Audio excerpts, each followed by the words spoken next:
mahirap pag walang ilaw.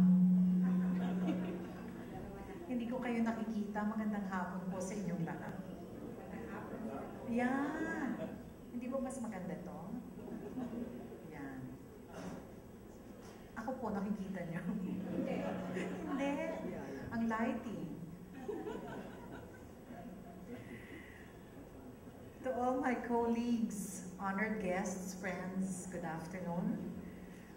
We have many things to be grateful for in 2012. Salamat po sa inyong suporta.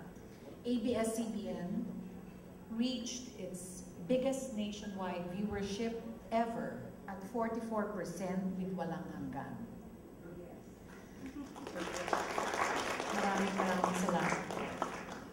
Again, thank you for this year. Aside from our standard presence in 10 media platforms, we inaugurated 3 new channels, including our newest baby, Jeepney TV.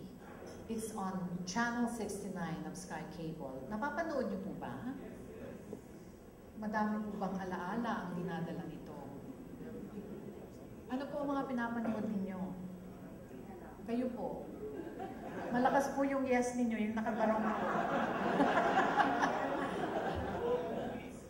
Yung old movies, yung mga sitcoms po namin noong araw, mga soaps, ganyan, Channel 69. Jeepney TV, nagbibigay ng mga alaala ng ating kabataan.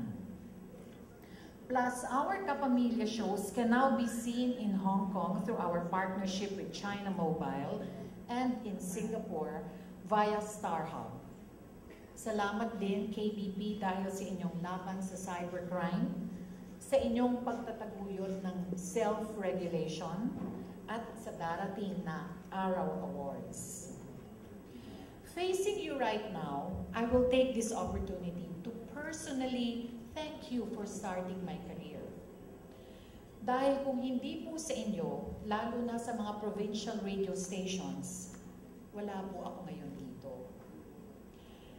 Madalas ko pong ikwento na noong maliit pa, na bata pa ako sa Calapan, Oriental, Mindoro, ang unang nagpakilala sa akin sa mundo ng mass media ay ang radyo.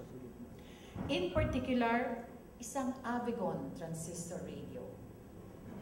Yung may 3 malaking baterya, may lawanit na takip sa likod, at kung minsan may picture pa ni Nora Honor. Tandang-tanda ko pa, kulay pula ang Avigon transistor radio ko. Tapos minsan yung frequency to sa